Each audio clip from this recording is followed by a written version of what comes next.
Bioloji Təbabət İnteqrativ Müalicə Mərkəzinin terapevti, inteqrativ tibb mütəxəssisi Arzu Musayevanın diabetik pəncənin müalicəsinə yeni imkanlar mövzusunda məruzəsi də həkimlərin marağına səbəb olmuşdur. Arzu xanım qeyd etmişdir ki, müasir tibbin inkişafına baxmayaraq diabetik xoranın müalicəsi indiyə qədər aktual problemlərdən biri olaraq gündəmdədir. Əksər hallarda bu xəstələr aşağı ətrafların amputasiyasına məruz qalır. İnteqrativ təbabət ilə müalicələr həm metodika, həm də istifadə olunan preparatların tərkib və təsiri baxımından çox fərqlidir. Bu yanaşma ilə yüzlərlə pasiyentdə müxtəlif mənşəli trofik xoralar tam sağalaraq aşağı ətrafların amputasiya olunmasının qarşısı alınmışdır.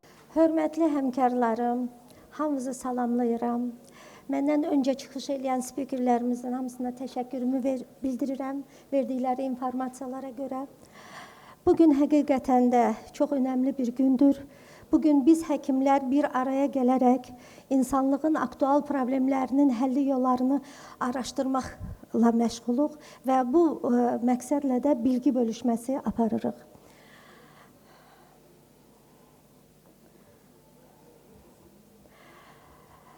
Mənim bugün sizə təqdim edəcəyim mövzu şəkərli diabetin aşağı ətraflarda yaratdığı gecikmiş fəsadlardır.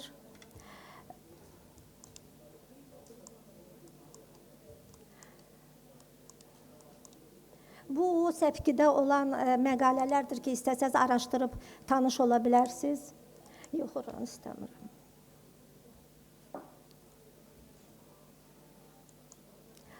Diabetik ayaq dövrümüzün ən aktual problemlərindəndir.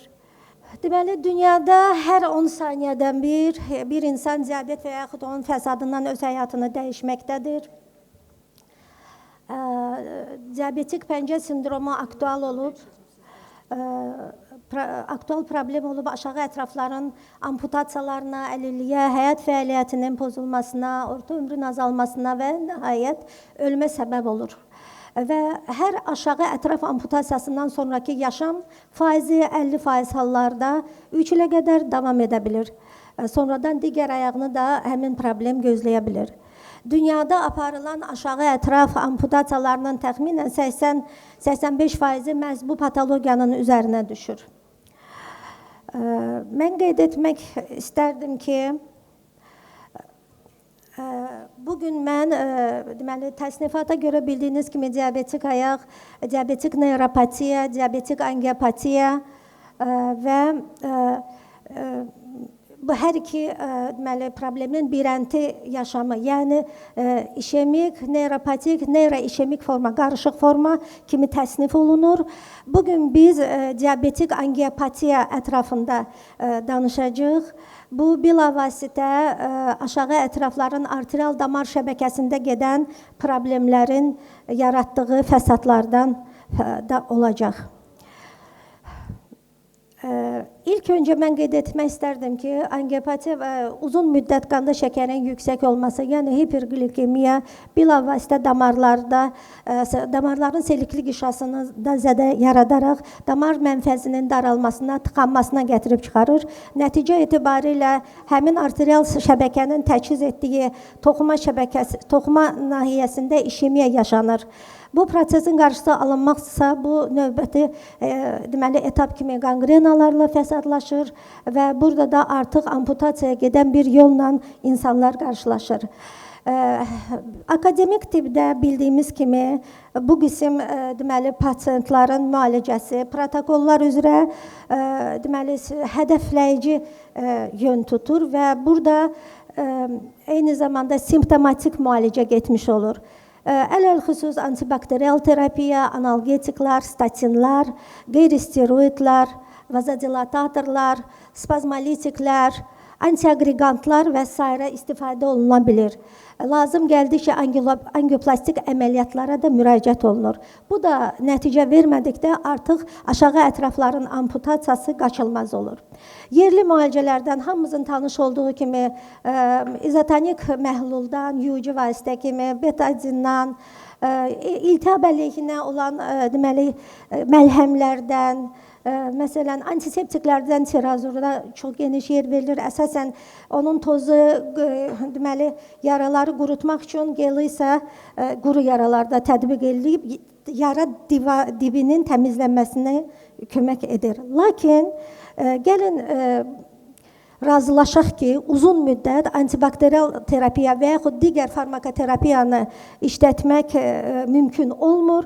Bunlar gec-tez aşağı ətraflarda deməli yaxşılaşma müəyyən qədər yaratsa da orqanizmə yan təsirləri ilə insanları qarşılaşdırır. Uzun müddət antiaqregantların və yaxud qeyri-steroidlərin, analgetiklərin qəbulu həzm sistemi orqanlarının xəstəliklərinə də yön almış olur. Əlbəttə ki, apardığımız müalicələr akademik tiplə aparılan müalicə fonunda həyata keçirilir. Lakin bunları qısa müddət ərzində tətbiq etməklə keçid alırıq inteqrativ tibbin digər sahələrinə. İnteqrativ tibb dedikdə ümumiyyətlə qeyd etmək istərdim ki, bu bütün elmi əsası olan müalicə növlərini öz ətrafında birləşdirən bir yeni istiqamətdir. Burada bizim özümüzün, yəni adət etdiyimiz farmakoterapiya, akademik tibb, cərrahiyyə, tibbi təcili yardım və digərlər də olmaqla həmin bu şəbəkənin ətrafında birləşir. Yəni, bu həkimin professionallığından asılıdır ki, qəbul etdiyi pasiyentdə məhz bu şaxələrin, bu istiqamətlərin hansından ilkin olaraq başlamalı və hansına keçid almalıdır. Gördüyünüz kimi, burada həm mikrobioloji terapiya, biotənzimləyici terapiya, dietologiya, eyni zamanda deməli, mühitin tənzimlənməsi, refleksi terapiya və digər istiqamətlər də qeyd edilmişdir.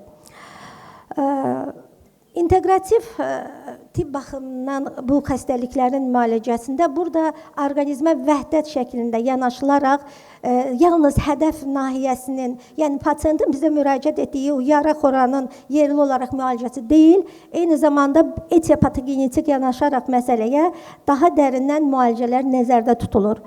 Bunun əsas prinsipləri ondan ibarətdir ki, artıq bizə müraciət etmiş pasiyent, gəlin razılaşaq ki, istəyir xəstəliyin endotoksinlərindən, istəyir qəbul etdiyi dərmanların toksiki təsirindən və yaxud xarici toksinlərin orqanizmdə depolaşaraq artıq orqanizmi elə bir səviyyəyə gətirir ki, protokol üzrə təyin olunmuş müalicəyə belə deməli, tabi olmamağa başlayır vəziyyət.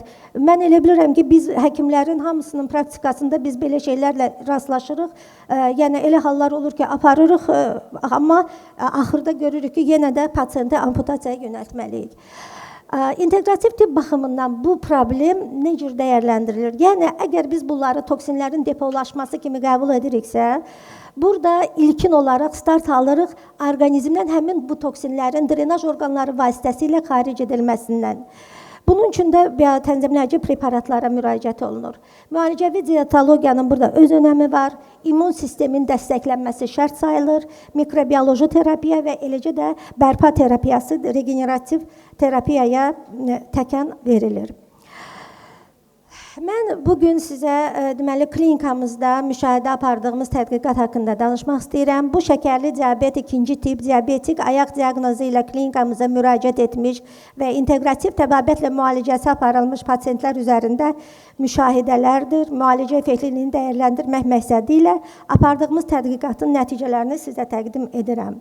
Məqsədimiz 2-ci tip şəkərli diabet xəstələrində aşağı ətraflarda gecikmiş fəsadların diabetik angiopatiyalarda, işemiya, qangrena, trofiki xoraların sağalmasında, inteqrativ təbabətin kombinə olunmuş müalicə metodlarının tətbiqinin effektliyini dəyərləndirməkdən ibarətdir. Tədqiqat işləri bioloji təbabət klinikasında, inteqrativ tibb mərkəzində həyata keçirilib. Burada aşağı ətraflarda amputasiya qərarı verilmiş, insulindən asılı olmayan 2-ci tip şəkərli diabet, periferik qan dövranı pozulmaları ilə və eləcə də diabetik qangrena, periferik angiopatiya diaqnozu qoyulmuş 50 pasiyent üzərində həyata keçirilmişdir. Bu xəstələrin deməli, ümumi xarakteristikasına gəldikdə, deməli, 8 nəfər periferik distal arteriyanın ciddi stenoklüziyaları olan vəziyyət 50 pasientdə nəzərə alınaraq bu ən çox ayaqlarda işemiyalar, qangrenalar, nekrobiyotik trofik xoralar kimi izlənilən hallar götürülmüşdür. Bunlardan 8 nəfərində pəncədə, 5 nəfərində dabanında, 37 nəfərində isə ayaq barmaqlarında nekrobiyotik dəyişikliklərlə deməli nəzərə alınmışdır. Belə xəstələrin müalicəsində əsas taktika orqanizmin drenaj detoksikasiyası, bunun üçün drenaj orqanları üçün vacib sayılan biotənzimləyici preparatların infuziya şəklində həyata keçirilməsidir. Əsas orqan mədə-altı vəz qaraciyər olduğu üçün bu orqanların dəstəklənməsi üçün hiperkompozitum, mammorzika kompozitum nəzərə alınmışdır və eyni zamanda limon sikli katalizatorları böyük əhəmiyyət kəsb edir. Bunlarla yanaşı antioksidantlar da önəm kəsb edir. Alfa-lipoid turşusu, beta-karotin, koenzim Q10, sink, selen və ikincili bitki mənşəli preparatlar nəzərə alınmışdır. Qeyd edim ki, müayinə olunmuş pasientlərin ümumi xarakteristikasına gəldikdə, pasientlərin yaş hüdudu 46-86 yaş arasında tərəddüd edirdi. Xəstəliyin müddəti 10-40 il olmaqla götürülmüşdü.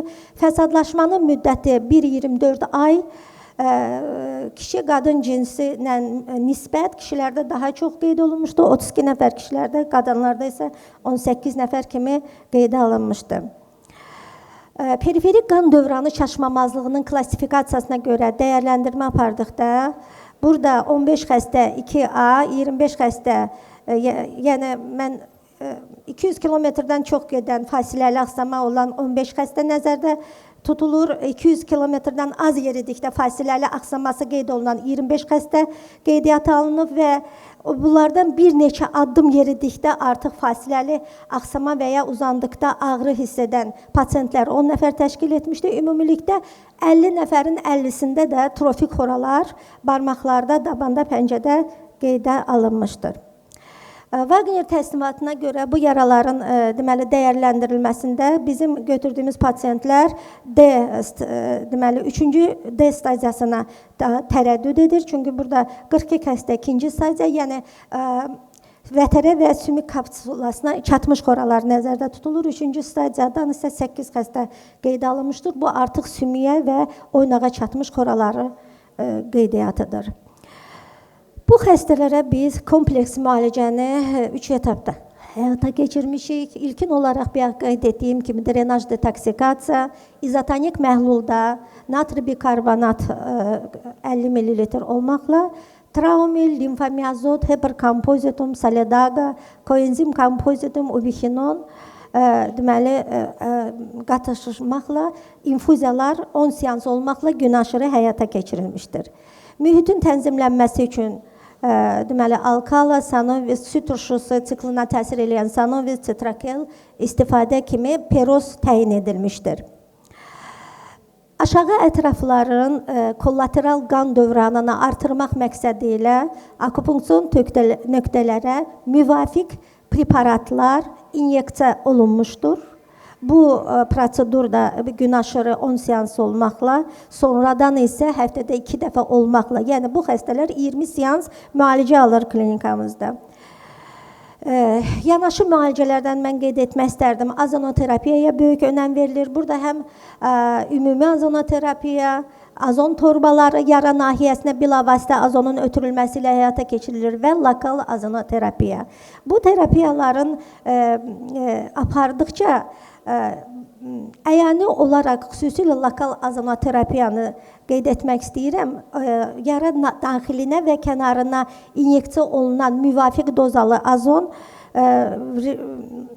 azonla aparılan müalicələr hər dəfəsində regenerasiyanı bizə izləməyə, damla-damla biz bunu izləyə-izləyə son nəticəyə gəlib çata bilirik. Belə xəstələrdə həm ağrı sindromuna da təsir eləmək üçün nevral terapiyalar önəm kəsb edir. Burada quna preparatlarından MD-Neural, Prokainla müvafiq akupunksion nöqtələrə sinir boyu inyeksiya olunur. Yerli olaraq iltihab vaxtı artrakilan, traumel, MD-Schmoll-Jones inyeksiyaları biopunktura şəklində həyata keçirilir. Artomolekulyar terapiyada 1 ay olmaqla bütün bu müalicələrdən sonra xəstələrə etapla təyin olunur. Burada sizin tanış olduğunuz preparatlardır artıq. B kompleksdir, sinkdir, xromdur, vitamin D'dir, lipiskordur. Yəni bunlar xəstəyə 1 ay müddətinə təyinat verilir əsas bazis müalicələrdən sonra. Mən yerli müalicələrə də toxunmaq istərdim. Yaranın əkildikdən sonra deməli mikroflorasına uyğun olaraq baxın burada Sanum preparatlar tətbiq edilir. Burada Sanukel, Klebs, Staph, Strep, Pseo, yəni qarışıq infeksiyalar üçün olan qomeopatik preparatlardır ki, bunlar həm peroz təyin oluna bilir, həm də yara daxilinə damcıladıla bilir gündə bir dəfə olmaqla. Travmel isə sizin tanıdığınız populyar bir preparatdır. Bu yara daxilinə qətiyyən deyil, yara ətrafına və ümumi ayaqda olan ağrılar üçün gündə 2-3 dəfə olmaqla tətbiq edilir. Aparılan müalicələrdən sonra dinamikanın izlənilməsi həyata keçirildi və biz burada nəyi müşahidə etdik? Bu xəstələrdə müalicədən əvvəl normativ məlumatlarla müqayisədə təxminən 3 dəfə artan leykositlərin sayı 2 dəfə azalmış, müalicədən sonra normativ dəyərinə düşmüşdür. Eləcə də orta hesabla 2-5 dəfə artıq qədəri aşan digər göstəricilər, deyək, eritrositlərin çökmə sürəti 3 dəfədən çox idi, C-reaktiv zülal 3 dəfə, glukoza 2 dəfə qalxım, glikozalaşmış hemoqlobin qalxımı, bunlar hamısı müalicənin sonuna deməli öz normativlərinə enmişdir.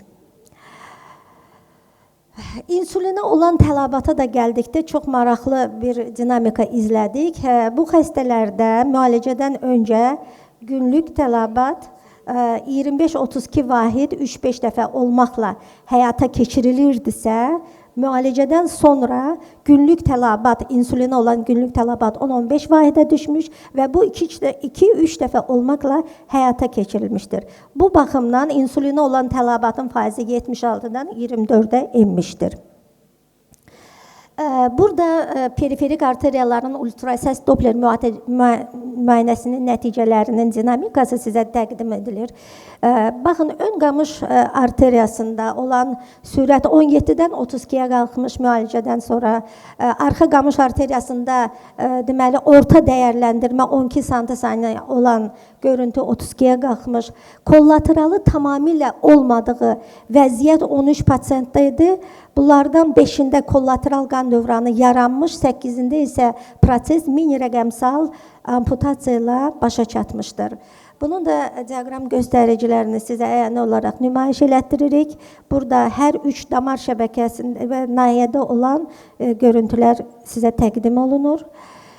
Beləliklə biz belə nəticəyə gəlirik ki, 2-ci tip şəkərli diabet, diabetik angiopatiya diaqnozu qoyulmuş və amputasiya təhlükəsi olan pasientlərdə standart akademik terapiya fonunda inteqrativ təbabətin müvafiq istiqamətlərinə istinad edərək aparılan kompleks müalicələr hesabına ciddi stenokkluziyaları olan və amputasiya hökmü oxumuş pasientlərdə periferik kollateral qan dövranını artırmaqla işemiya və qangrenaların qarşısını almaq, əlillikdən qorumaq, insanların həyat fəaliyyətini, keyfiyyətini artırmaq, orta ömrü uzatmaq mümkündür. Mən sizə nəticələri təqdim etmək istəyirəm. Buradakı görüntülər müalicədən əvvəl və sonraki görüntülərdir və bu pasientlərin hamısı deməli ayağın 3-dən 2 hissəsinin amputasiyası qərarı verilmiş pasientlərdir. Burada diaqnozun arxasında dalıca yayılan 3 ay, yəni qədər ayın görüntüləri bu yaranın olan prosesin deməli müddətini göstərir. Yəni bizə qədər 3 ayda yarası var idi, sağalmırdı.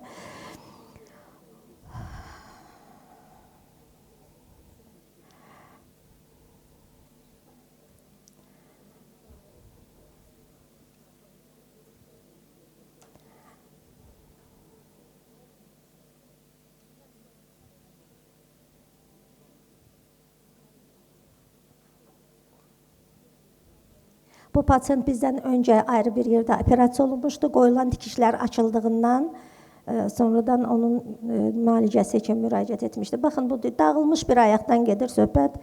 Bu pasientlərin hamısı Yəni 5 il, 7 il olan pasientlərdir ki, hələ ki ayaqları amputasiya olunmayıb.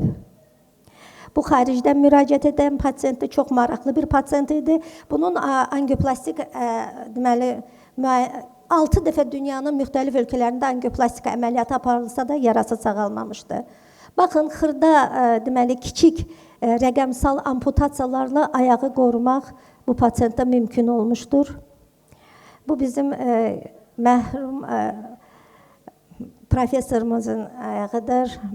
O tam bizdə müalicə olundu, sonra ürəklə əlaqədar həyatını dəyişmişdi. Abdullah Fərəmazov, Allah rəhmət eləsin. Bu digər bir xəstədir. Baxın, ayaq barmaqlarında başlanan qanqrenadır ki, saxlamaq mümkün olmuşdur. İlk şəklə baxanda insan heç inanmır ki, bu ayağı sağalda bilər. Bu şəkli qoymaqda məqsədim, yəni baxın, burada görüntü elə də qorxulu deyil, ancaq daxili problemi bayaq ki, xəstələr səviyyəsindədir.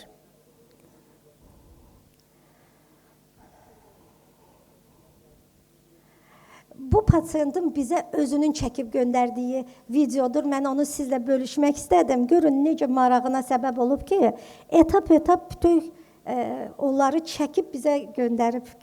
Mən də onu sizlə paylaşdım. 6 ay çəkib o pasientin müalicəsi. Diqqətinizə görə təşəkkür edirəm.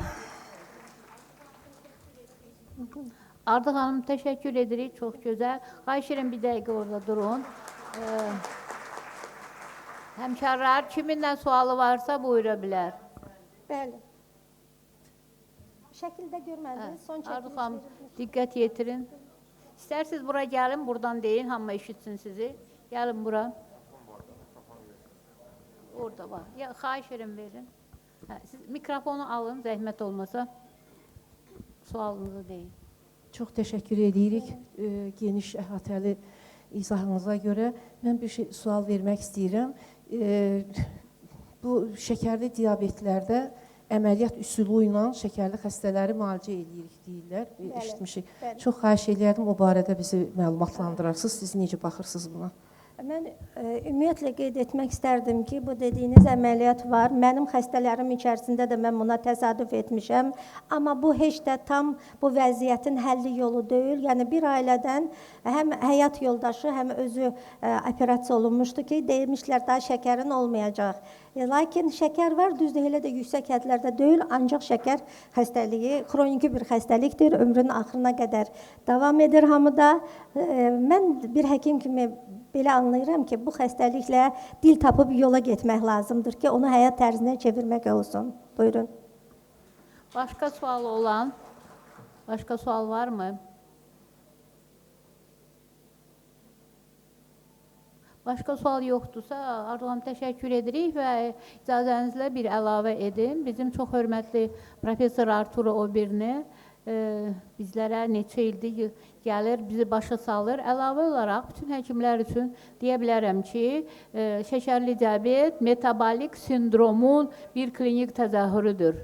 Yəni ki, bunun əmələ gəlməməsi üçün, yaxud onun ən doğrusu olar, yəni bu diabetik pəncəyə gəlib çıxmasın deyə, onun öncədən bir 4 prinsip istiqaməti ilə bu metabolik sindromu zamanında biz tutsaq, diaqnostikasını aparsaq və xəstə bizimlə birlikdə çalışsa və yəni bu təbabətdə pasiyent doktorla birlikdə çalışır. Yəni o metabolik səviyyəsində dəyişmələr olduqda biz pasiyentlə bircə işləsək, bunun bu cür xəstəliyin nəinki inkişafı, onun ağır fəsadlarının ortalığa gəlməsinin qabağını almaq olar və bu gün də müəyyən qədər professor bu haqda söylədi. Onun əsası nə idi? Əsası o idi ki, pasiyentin qidalanması. Bu çox vacib bir məqamdır. İkincisi, hərəkətsizlik, hipodinamiya.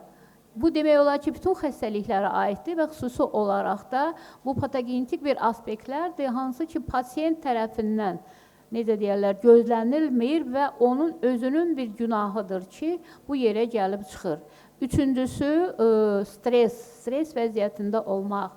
Yəni insanın qeyri-düzgün düşüncəsi, yəni biz hər gün təbii ki, hamımız stres alırıq, amma bu streslə bu şərq təbabətində çox gözəl var və mind body terapi deyilir, yəni şuurun və bədənin. Çünki mənfi emosiyalar hər zaman bədən səviyyəsində dəyişikliklərə gətirib çıxarır.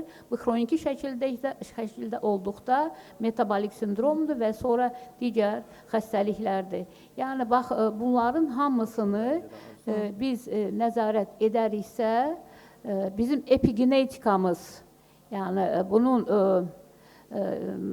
pozitiv, yəni bu bizim genlərimizi oyadan, bizim hər kəsimizin özümüzün genlərimizdə bu və ya digər xəstəliklərə, belə deyək, meyillik vardır, amma ətraf mühitdə bağlı olan bizim hərəkətimizdə, qidalanmamızda, stresimizdə, yəni bu 4 amilin əgər biz mənfi nəticəsini görürüksə, xəstəlik yarana bilər. Diqqətinizə görə çox sağ olun və mən yenə də növbəti Arzu xanımdan, Quliyevadan yenə rica edirəm, xahiş edirəm reglamenti gözləyəsiniz. Təşəkkür.